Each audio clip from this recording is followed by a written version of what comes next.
Bismillahirrahmanirrahim. Alhamdulillahi Rabbil Alamin.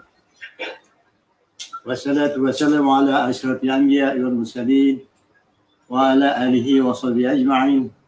Assalamualaikum warahmatullahi wabarakatuh. Alhamdulillah hari ini dapat lagi kita bersua muka dengan nikmat rahmat yang Allah berikan kepada kita. Saya harap apa yang saya cakap ni tuan-tuan dan puan-puan yang dapat mengikuti apa yang sebut tadi dengan jelas. Mudah-mudahan apa yang saya cakap ni akan memberi sikit kebaikan kepada kita semua ya. Bagi saya ni. Kita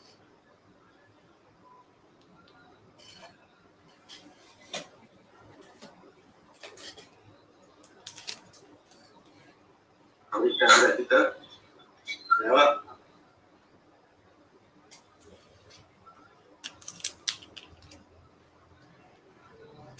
Okey. Silap sikit, ada sikit technical error. Alhamdulillah hari ini merupakan sambungan apa yang saya cakap semalam. Masih lagi kita mendengar to the structure of the content. Kita mendengar daripada punca terbitnya perkataan. Ini meletakkan kepada kemampuan kita untuk mendengar. Alhamdulillah pada peserta-peserta yang pernah mengikuti kursus saya, kebanyakan boleh memahaminya. Jadi saya rasa ini merupakan sembang-sembang secara tambahan. Kerana perkara ni seringkali tak pernah orang cakap. So jadi hari ini saya ambil keputusan, seringkali juga saya sebut, tapi sekarang ni boleh dapat, boleh kata ramai yang telah dapat guna pakai cara pendengaran yang sedemikian. Alhamdulillah. InsyaAllah boleh memberi kebaikan dengan arti kata mendengar dengan seadanya. Okay. Bukan lagi mendengar dengan agak-agak atau sebagainya, tetapi penuh dengan hikmah, dengan kesabaran, dengan kesungguhan dan keselesaan. Alright. Sebelum kita sambung tu, tolong mungkin para sahabat kita dapat masuk jauh dan dekat.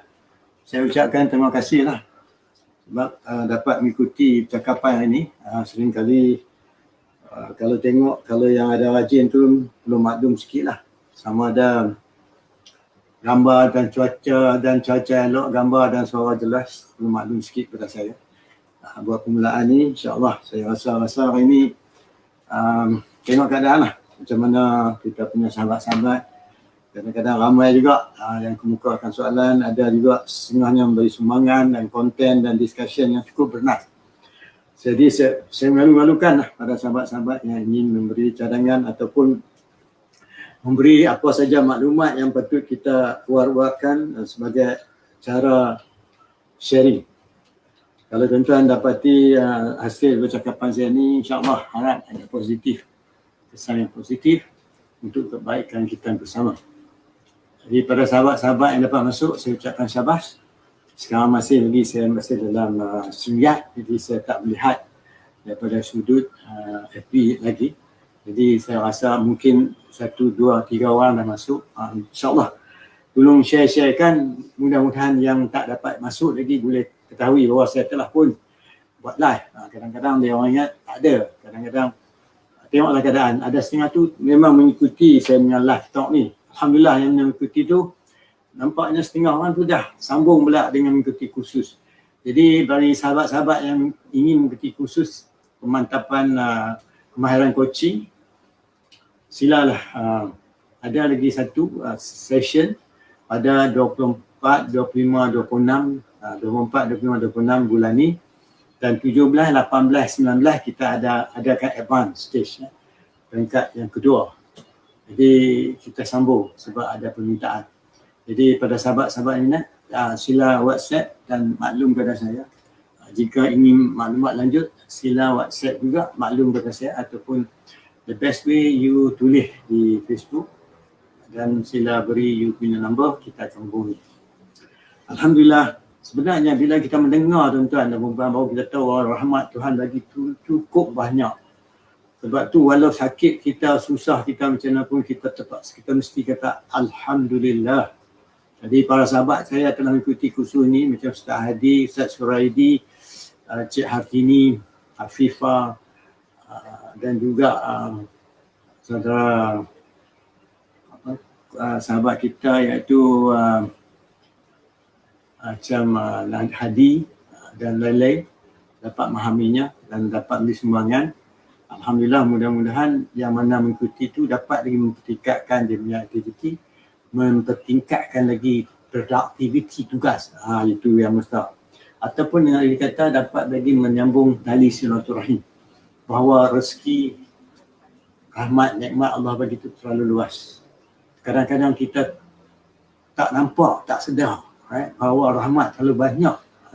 Maka sehingga kita perlunya bersyukur. Dan di samping itu juga hari ini saya nak cakap macam mana kita mendengar. Okay? Sering kali kita dengar effective coaching, effective listening, semualah. Itu memanglah content based dalam kita cakap macam tu. Tapi pada satu segi lagi yang kita panggil, kita mendengar daripada kemampuan seseorang tu memaknakan sesuatu, bagaimana dia make sense of the world, bagaimana dia menggunakan penghidupan dia, menggunakan tool-tool dalam pemikiran yang ada. Jadi secara tak rambang, secara tak langsung kita dapati seseorang cakap sesuatu kepada kita, kalau kita mempunyai ilmu, bahawa dia menzahirkan the way he makes meaning, dia menzahirkan bagaimana dia menggunakan pemikiran. Itu dia. Itu kalau kita dapat mendengar dari sudut itu. Jadi yang pernah mengikuti kursus ni, saya rasa alhamdulillah lah, tuan-tuan raja-raja bincang dengan dia orang boleh trust dekat kemampuan mereka. Alright. Begitu juga bagi kita yang bekerja dan juga bagi orang bisnes. Dia punya content saya berbeza, tapi structure, the way you make meaning remain the same. Kita duduk di rumah ke, kita bekerja ke, kita beraktiviti kan, the way we make meaning remain the same, but the contents only different. Itu dia. Jadi secara tak langsung empirical data dah dibuat, right? Dan banyak. Kalau artikel ni memang banyak pun nak bagi, setengah peserta saya bagi artikel dan sebagainya. Dan termasuk salah seorang senior coach kita itu Cikgu Yahya daripada Institut Aminuddin Baki, dan juga sahabat saya lama juga yang mengikuti saya itu Cik Razak Alias. Dia pun pernah mengikuti kursus-kursus saya, dan banyak lagi lah kawan-kawan. Jadi kalau tuan-tuan dapat mengikuti perkembangan yang sebut ni tadi, insyaAllah secara tak langsung sama ada sedar tak sedar, tapi kita akan sikit berlaku perkembangan. Sebab kita bercakap developmental, perkembangan. Developmental dia bukan horizontal, dia menegak. Bila datangnya keperluan, maka di situlah dia kata berlakunya developmental. Kalau dulu kita tak ambil kisah, sekarang kita ambil kisah. Because the how we make meaning, the way we make meaning, the why we make meaning, itu structure yang paling kuat yang tanpa kita sedari. Hanya mereka-mereka yang telah dilatih dapat mendengar dan memahami, membantu siapa-siapa yang ingin meningkat ke hadapan. Jadi hari ini seperti yang saya sebut, ini ialah tajuk yang kita nak sebut ni, sembang-sembang mendengar kepada structure of the content bahagian kedua. Jadi bila kata bahagian kedua ni bukan sambung, right? Sambungan apa kita katakan semalam. Sekarang ni, hari ini saya dah terang daripada sudut social emotional, perasaan dan emotional, social emotional, social kita dan dengan perasaan kita. Dan satu lagi pemikiran kita. Selalunya hak pemikiran tu orang ada, tapi kita guna pemikiran tu, kita tak nak guna sebagai tool, tapi diguna ini sebagai satu tool. Jadi boleh mendengar macam mana dia mencipta sesuatu. So setiap hari kalau coach yang klien tu bercakap, sebenarnya ini they co-create. Coach and client co-creating the reality. The reality dengan arti kata apa yang dimaknakan, apa yang dimaksudkan, berteraskan kemampuan, kebolehan dia, mengubah, mengatur perkataan dia mengikut kemampuan dia. Dan dia punya majoriti tidak mengikut kelulusan, sama ada umur ataupun ijazah dan sebagainya. Who you are that count. What you have you can postpone. Mungkin kita ada macam-macam, kita boleh baca buku, tapi kita tak mau baca buku. Itu, that's what we have. Tapi who you are, that means kalau dia memang kaki buku, buat apa pun dia baca buku. Tidur pun tak tidur pun dia baca buku. And then we cannot do anything. That's the reality of the person. Gitu juga dalam pendengaran. Jadi seringkali kita kena mendengar sama ada dia orang cakap ni adakah sekadar benda tu menempel ataupun it is really he is the person, the way he think that way. Seringkali juga kita jumpa seseorang yang kata macam mana nak meningkatkan sesuatu, apabila kita coach baru dia realize. Because who he is memang mengeluarkan satu kebaikan. Maka di situ yang berlaku aha position. Maka di situlah kekuatan yang timbul, bukan kita kata motivasi kita bagi, tapi terbitnya motivasi itu hasil daripada kesedaran, kemampuan yang ada pada dia. Itu yang dikata coaching sekarang ni, to unleash the hidden dimension atau to bring out the best of the person. Itu dia sekurang-kurangnya kita maklumkan di sini. Jadi sekarang ni kalau tuan-tuan rasa sesuatu yang boleh memberi makna dan tuan-tuan ingin maksud yang lebih lanjut lagi, sila kemukakan. Sebab apa yang saya sebut ni saya cuba bagi keseluruhannya. So hari ni kita nak cakap tentang, kalau semalam saya sebut pasal kontak, so hari ni saya nak pergi sikit pada hubungan atau pada relationship. Kadang-kadang setengah orang bila kita suruh dia cerita sesuatu, setengah orang kata bagi saya, syarikat saya perlu buat perubahan dan sebagainya. Setengah orang pula bila saya cakap sesuatu, ya encik dulu saya berjaya encik, sekarang ni saya nak tingkatkan lagi kejayaan saya. Ada setengah orang pula bila kita buat cakap, saya okey tapi kalau saya tengok staff saya, kaki tangan saya, nampak tuan-tuan dan puan, 3 percakapan yang cukup berbeza. Kalau tak dipelajari takkan kita faham mengapa benda tu jadi macam tu. Jadi sebab itulah banyak teknik ni telah dipakai, especially bila kita cakap orang berpengalaman dan sebagainya. Kalau tidak, kita duk fikir dalam kepala kita ya, tak bersesuaian dengan kepala dia. Jadi kita menggunakan logik kita untuk dia. Because coaching is melebihi logik. Dia melebihi logik. Kalau kita coach takat logik, dia tak rasa. Itulah kalau adakah saya punya sahabat-sahabat tu yang mendapat ikuti ni, boleh share sedikit sebanyak supaya kita dapat beri sumbangan. Jadi kalau kita kata dalam hubungan, sesuatu dia cerita sesuatu, lepas itu dia akan cerita kebaikan hubungan dia dengan satu sama lain. Iaitu dia kata, ataupun dia guna value of bringing into relationship. Selalunya bila dia ada cakap sesuatu tu ada kebaikan dan sekadar tu dia tak nampak kebaikan. Jadi masa itulah bila bincang dia melihat. Dan yang ketiga, kadang-kadang orang tu dia entitled for his own opinion. Bila dia entitled for his own opinion, kita boleh mendengar, tapi setengah orang dia tak boleh mendengar sebab dia rasa orang tu nak cakap dia saja. Jadi kalau coach buat macam tu, then we miss the boat. Banyak benda yang kita terlepas. Yang keempat ialah sesuatu yang berbeza, tetapi nilai yang diberi itu almost equally the same. Jadi kadang-kadang kita melihat satu, melihat daripada kemampuan kita mendengar sistem. Okay? Anda pergi pada sistem, ini melibatkan budaya, melibatkan seluruhan. Kalau dalam sesuatu organisasi tu, dia ada SOP dan sebagainya. Lagi satu yang keenam ialah apabila orang cakap sesuatu, dia cakap dari segi structure aspect of hubungan. Oh, saya ada bos atas, ada bos lagi. Jadi saya bahagian ni, bahagian itu. Ini melibatkan orang yang bekerja kebanyakan cakap macam ni. Dan yang ketujuh, keenam, kelima ialah dia menceritakan macam mana pattern interaction hubungan antara satu dengan lain. Ini merupakan the gist, tuan-tuan dan puan, gist yang kita boleh dengar. Ini memerlukan latihan yang bertubi-tubi. Yang last sekali ialah dia panggil constitutive intrinsic relationship. Constitutive ataupun constitutive intrinsic relationship ni umpama aja relationship tu dah wujud sebelum benda tu berlaku. Misalnya kita orang Islam, bila kita kahwin, kita ijab kabul. Ijab kabul tu hubungan tu dah ada dah. Bila kahwin angkat saja terus hubungan tu mesti ada. Bukan baru ada, dah ada dah. Alright, I mean ijab kabul ya, maka automatically hubungan tu tak ada. Itu dia intrinsic. Jadi benda-benda macam ni kita kena belajar. Dan terlalu tinggi juga kalau kita tak dengar. Ini sekadar tahu saja, tapi dia perlu dilatih dan dibimbing oleh orang berpengalaman. Itu saya cakap yang kedua dalam bentuk hubungan. Dia ada 7. Seorang 7 dia pecah lagi 4. Okay? Jadi ada 7 ke 4, 28 lagi. Jadi ini saya tunjuk simple. Jadi kalau tuan-tuan fikir balik, kita banding balik bagi orang yang bekerja. Bila orang bekerja, bila dia bercakap sesuatu, dia mesti cakap dalam 3 big area. Yang kita dengar selalu, big area.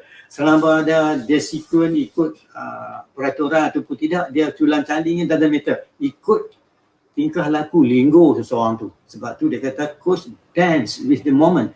Oh dia ikut yang kontu cakap. Kadang-kadang setengah orang dia start pasal diri dia.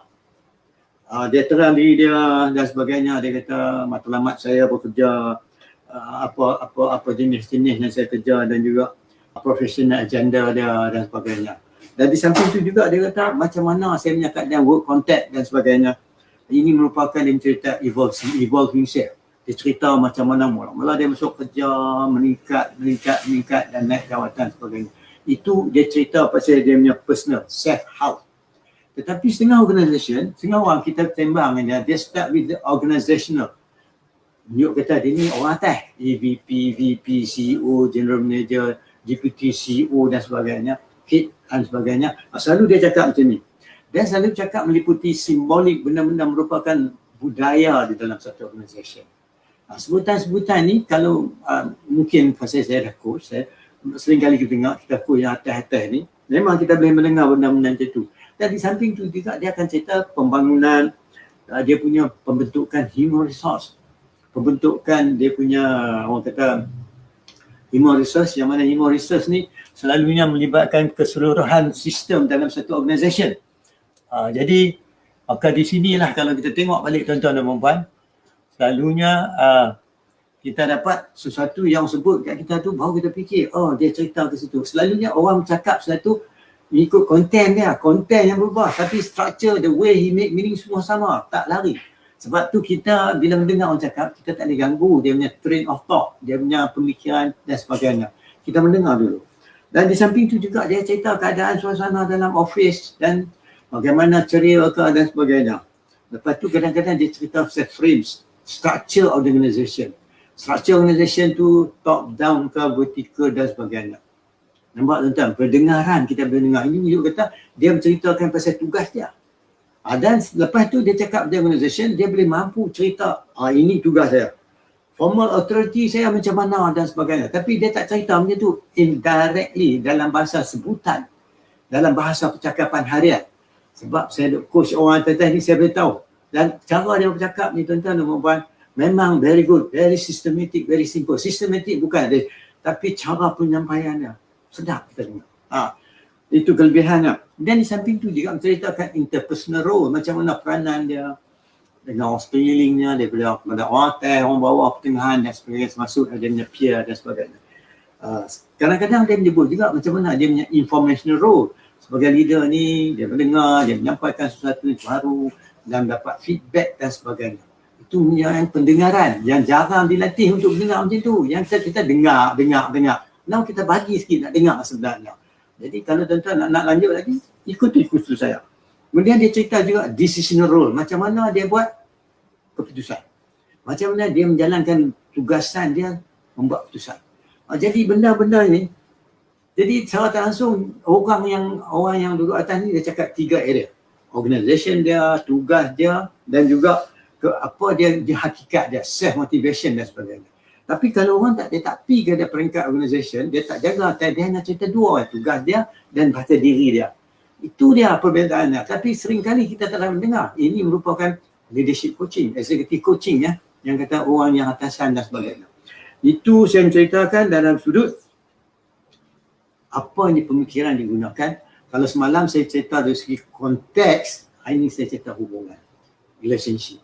Jadi di sinilah kita boleh melihat daripada hubungan tadi dengan konteks dan relationship, dia merupakan 2 elemen yang mana bila kita combinekan soalan, kita boleh ciptakan satu yang terbaik bagi dia. Daripada konteks dengan hubungan, bila kita tanya soalan tu menyebab dia terfikir benda yang baru yang belum wujud. Macam mana dia laksanakan, ambil action plan, strategic planning dan sebagainya. Bukan sekadar kita baca buku, refer, tulis saja. Dia sendiri boleh hubungkan hasil pada konteks pengalaman dia dengan kedua, iaitu dia punya relationship. Itu yang dikatakan dia mencari sesuatu yang baru. Itu katakan process thinker. Engineering yang level memikir sesuatu yang baru. Bila di process thinker pula dia ada 7 juga process thinker. Jadi daripada sinilah 7 ni yang saya sebut dah semalam sikit banyak, iaitu sesuatu yang tak tetap, sesuatu yang sentiasa berubah. Change is constant. Dan ceritakan A and B, preservative negation. Kalau ada A, ada B. Kalau ada kita buat satu, ada yang suka, ada satu orang tak suka. Dan benda-benda sini merupakan, ini yang dia katakan proses. So ketiga-tiga tu saya dah terang dah semalam. Secara tak langsung, dia cakap pada kita ni bukan ikut sekuen, tapi ikut keperluan. Jadi kita yang mendengar ni, yang kita kena tahu bagaimana kita nak mendengar sepenuhnya. Sebab tu pendengaran ni very sharp.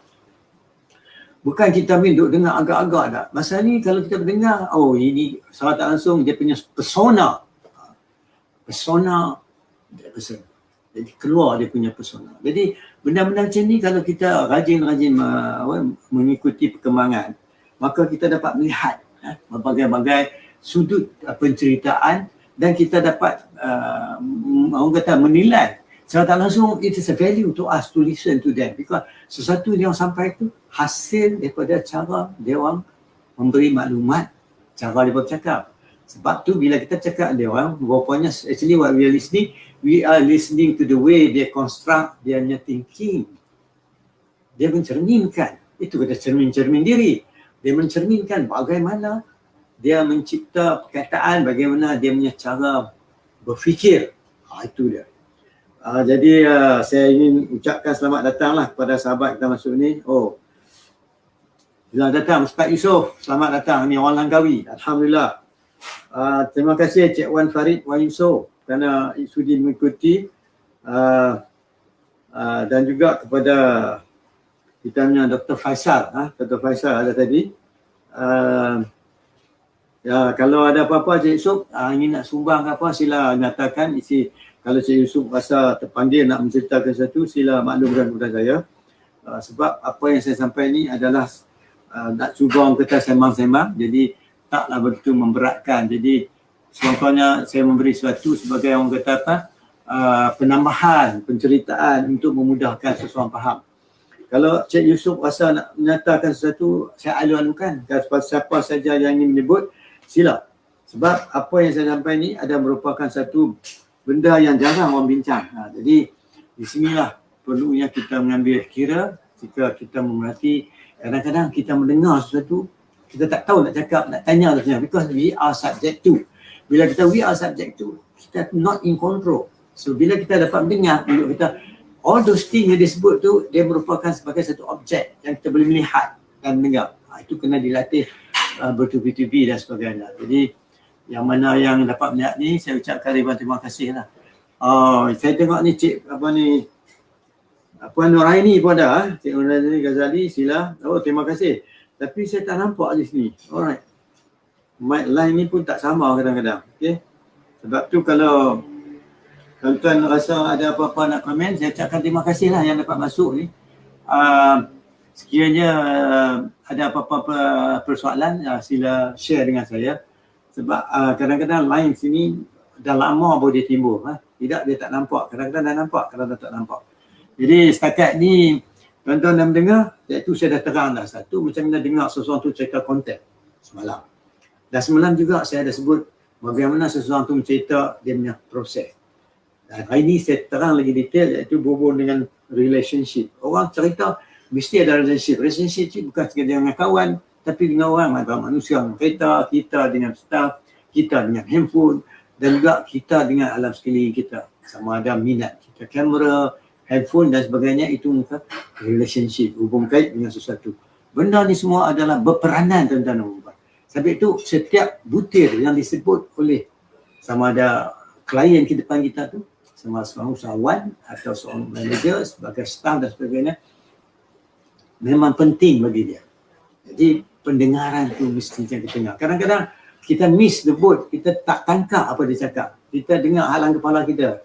Actually, we don't listen to him, we listen to our own head. Bila kita listen kepada kita punya pemikiran kita, maka kita miss lah benda yang cakap. Kadang-kadang kita bertanya benda yang dia tak cakap.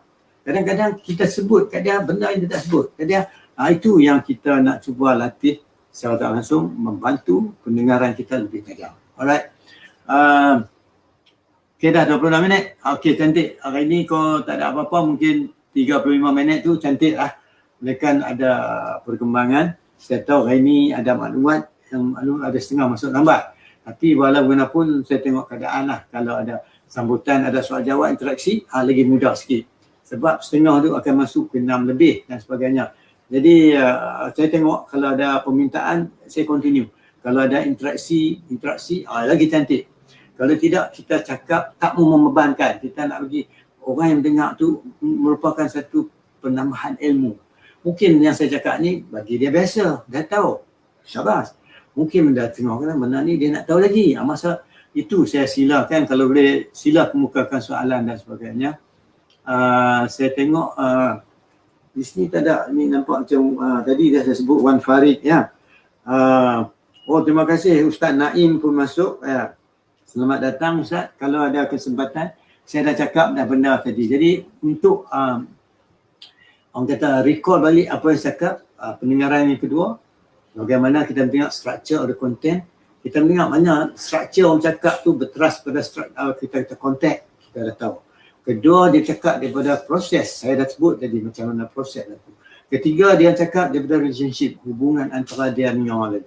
Sebab tu kita tak lari apa yang disebutkan di dalam kita, itu Rasulullah kita jumpa sama kita kena beri salam. Assalamualaikum warahmatullahi wabarakatuh. Jadi dalam kita punya perbincangan selalu pun memang ada hubung kait dengan antara seseorang dengan seseorang. Tiap-tiap hubung kait antara relationship tu pun dia ada 7 pattern dia cakap. Secara langsung tak langsung. Dan begitu juga dengan dia punya proses. Ada 7 juga lapisan dia.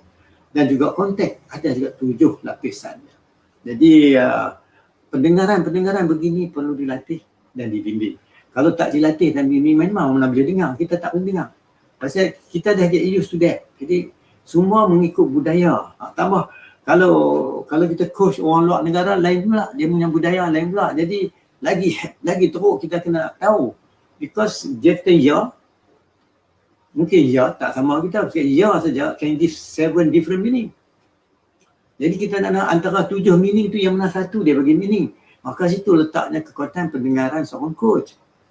Jadi kalau kita melihat orang tu keseluruhannya. Cara dia cakap, intonation suara seperti yang disebut di dalam banyak anak-anak murid saya sebut tu betul. Jadi kalau kita tak dilatih, kita dengar mendatar. Sebenarnya dia ada up and down. Ada keletihan dan sebagainya.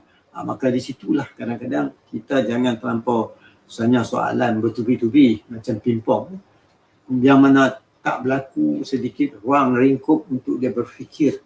Sebab kita kena create a buffer atau mental space supaya dia boleh cakap. Tapi apabila kita bercakap ada the same interlocutor, maka mudah bagi dia berinteraksi dengan kita. Saya tengok ni Ustaz Naim, kalau ada apa-apa soalan sila tanya Ustaz. Dan saya ingat kalau Halim ni nampak apa nama Halim. Dan juga Ustaz Yusof, kalau ada apa-apa tanya termasuk Wan Farid, Wan Yusof sila kemukakan. Ikut ni banyak nak datang, saya tak tahu, masing-masing ada kesibukan. Jadi kalau ada apa pertanyaan saya mengalu-ngalukan sebagai satu sumbangan kepada percakapan kita pada petang ini. Dan lagi satu, kadang-kadang seseorang bercakap sesuatu, sama ada dia cakap proses, konteks, relationship dan transformational. Transformational esok saya akan ulang balik, dia ada hubung kait antara satu dengan lain. Dia tak lari daripada cara dia melihat sesuatu. Dia tak lari cara frames of mind, dia punya FOR, frames of reference. Jadi dia reka-reka tuan-tuan dan perempuan bila dia cakap sesuatu. Dia ni cakap satu daripada sudut pandangan dia, kedua daripada sudut lubuk hati dia, ketiga dia cakap satu mengikut kemampuan, kebolehan mengolah bahasa yang ada pada dia. Sebab tu apabila seseorang dah boleh meningkatkan bahasa, guna, pakai dan sebagainya, maka berlaku perubahan meaning, perubahan makna. Cara penyampaian dia pun berbeza. Seringkali saya dah sebut, kalau cerita yang sama kita cerita 10 tahun yang lalu, tapi kita cerita sekarang, beza penyampaian kita, beza fakta dia, because gambaran dalam kepala kita dah memberi makna yang berbeza. Macam tu juga. Sebab tu orang bila coach, every time kita coach, kita kira orang tu jumpa macam kita baru jumpa. Kita jadi beginner's mind. Kita ingin tahu sekarang, bukan yang lalu. Sekarang nak pergi ke depan. Bukan tanya dulu dah, supaya orang tu lebih tenang, dia mengambil kira sesuatu yang cakap, dia punya content based on kita apa, present based, ikut keadaan semasa yang kita sedang hadapi. Itu dia tuan-tuan dan puan-puan. So kalau ada apa-apa soalan sila kemukakan. Saya cuba tengok sini, saya tak dapat nak melihat sebab mungkin line saya ni tak apa, dia tak boleh nak roll lagi. Mungkin line ni nanti selalunya bila habis baru saya nampak. Mungkin masa tu line dah elok, maka nampak lah. Jadi kalau ada apa-apa Cik Naim, Ustaz Naim, Nampak gaya Hadi tak masuk, Suraidi tak masuk, Kursaini pun tak masuk dan sebagainya. Tidak ada banyak soalan-soalan yang dikemukakan. Jadi kalau ada apa-apa soalan sila kemukakan Cik Kursaini pula, Naim, dan juga apa nama, saya nampak macam Puan Nuraini ada. Okey. Kalau tuan-tuan rasa nak tanya ataupun selepas tuan-tuan lihat ni, tuan-tuan boleh tulis juga kalau tuan-tuan terfikir nak bertanya. Saya mengalu-alukan dan tolong share kan supaya sahabat-sahabat kita tak dapat melihat, boleh share. Ini banyak orang daripada Taiping, Ipoh, Utara, Johor, Penang tak masuk. Sabah dan Sarawak pun tak dapat masuk hari ni. Semalam daripada Sarawak ada, Sabah pun ada. Jadi kalau begitu saya ingat berikan tuan-tuan dan puan ada apa-apa soalan. Kalau tidak soalan, saya bagi satu lagi iaitu daripada sudut percakapan yang terkadang-kadang orang tu cakap laju.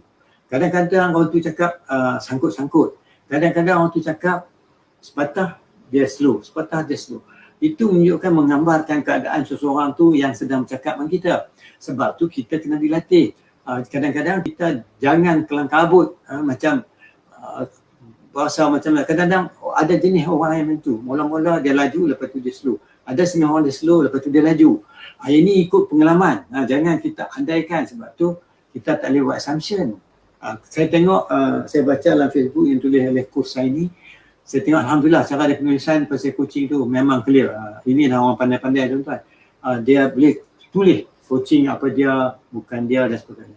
Sebab dalam pembelajaran kita maklumkan semua jenis helping profession, alright? Ataupun helping professional.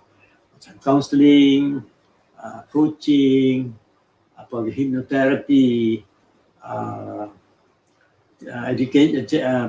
cikgu, pensyarah dan lagi lecturer. Semua ni kita latih supaya kita menilai, menghormat tiap-tiap satu disiplin, because kita complement and supplement. Jadi itu keistimewaannya. Baru kita tahu semua disiplin, baru kita memahami mengapa this buat macam ni, dia buat macam ni. Bukan kata dia salah, itu cara dia. So we must learn first to understand and then we appreciate. Accept what they say, understand it, appreciate it, and then summarize what they say, and then you ask question. So without knowing the fact, tidak tahu sebenarnya kita tanya, maka macam kita tak dengar apa dia cakap dengan habis. Kita tanya soalan, dia terpinga-pinga apa dah. Tapi ada setengah, kita tanya soalan, dia kata, saya tak ada jawab. Tetapi ada kat dia, selepas beberapa minit nanti, soalan yang kita tanya tadi, dia akan tanya, oh ya tadi ini jawapannya. Ini kata, kita tertakluk pada suasana. Jadi salah satu tugas coach ialah to create a very good environment for coaching. Coach is supposed to hold on the process. Coach tak boleh kacau konten, sebutan klien. Coach mendengar apa yang disebut. Coach tanya apa yang coach tak faham. Jangan coach handaikan faham-faham. Jadi ini merupakan semang-semang ni, mudah-mudahan memberi sikit. Tuan-tuan dan puan-puan, saya bagi ini secara ikhlas. Kalau tuan-tuan nak terima, terimalah seadanya. Benda ni bukan senang, bukannya reka-reka. Kalau tak ada pengalaman, memang susah kita nak cakap. Jadi sekadar tu, kalau saya rasa, kalau tuan-tuan rasa ada apa pertanyaan lagi, sila tulis di sini. Jangan malu dan maluskan. Sekarang ni dah 35 minit. Saya ingat lagi 5 minit, kita akan off kan. Dan kita, melainkan ada soal jawab, saya silakan. Banyak sahabat-sahabat kita yang kemarin ada, yesterday ada, before that ada, sekarang ni tak ada, mungkin masing-masing nak sibuk. Ini dah hari yang, saya ingat hari ni hari Rabu. Rabu. Dan mungkin kalau ada apa-apa lagi, tuan-tuan boleh tanya lagi. Pasal insyaAllah besok, kalau ada masa juga, saya akan buat. Dan kadang-kadang satu hari itu saya fully occupied. Dan kalau tuan-tuan tengok di belakang buku saya ni, saya ada tulis di belakang buku saya ada tulis, iaitu coaching adalah berasaskan kepada kematangan emosi. Sebab tu orang yang di coach tu, emotional dia mature. Bila kita kematangan emosi tu, makna dia lain. Nanti kita boleh penjurusan. Yang mana mengikut kursus saya, dia boleh faham. Sebab sesuatu yang kita sebut tu kadang-kadang mesti apa yang dia sebut datang daripada pemikiran dan hati dia. Sebab tu kadang-kadang yang kita kata mendengar dengan hati ni, jangan main-main. Kita kena belajar. Dan ada lagi teknik-teknik lain. yang mana apabila kita dapat kursus baru terserlah, baru nampak, maka tidak berlaku, kita blind spot. Selalunya orang kadang dia sekadar cakap ya, bila kita bincang dia jam, dia tak ada nak keluar because benda yang sebut tu sekadar espouser saja, sekadar cakap saja. Tapi makna sepenuhnya kita tak faham. Itu yang kadang-kadang orang pergi belajar tu, bila tanya tu dia suruh buat lagi tu. Macam mana you buat paper ni, you tak clear ni. Dia suruh kita buat balik. Dia tanya lagi, tak faham lagi, tiba lagi. Jadi selagi kita tak clear hal lain-lain, macam mana kita nak sekat yang lain. Begitu juga dengan coaching. Kalau dia cerita situ, dia pun tak apa clear. Kita pula tanya soalan lagi tak clear. Dia penatnya, tak tahu arah mana pergi. Tetapi dalam coaching, kadang-kadang orang tu mungkin dia tujuan nak cari sesuatu tapi belum dapat. Apa yang telah berlaku pada berlakunya paradigm shift. Satunya, dia berlakunya pembukaan minda dia. Ataupun kita kata, dia widen up dengan perspektif. World view dia meningkat. Itu kelebihannya dalam suasana coaching. Okey. Saya ingat setakat ini sajalah, dah 37 minit. Kalau tuan-tuan dan perempuan rasa ada apa-apa soalan, sila kemukakan. Tulis. Saya mengalu-alukan. Jadi ribuan terima kasih kepada sahabat-sahabat yang masuk. Yang mana mungkin masuk, sila boleh share. Mudah-mudahan mereka dapat lihat. Okey, kalau tidak ada apa-apa tuan-tuan dan perempuan, saya ucapkan ribuan terima kasih kepada yang sudi masuk dan mendengar. Renung-renunglah apa yang saya katakan. Kalau nak penjelasan lagi boleh tanya WhatsApp saya ataupun tulis dalam mesej saya. InsyaAllah, saya mohon maaf sekilap cakap, lambat cakap dan sebagainya. Itu semua kelemahan saya. Yang benarnya semuanya daripada Allah SWT. Allahu'alam, takat itu yang saja dapat bersampai ini. Kita jumpa lagi besok tuan-tuan dan puan-puan. Assalamualaikum warahmatullahi wabarakatuh.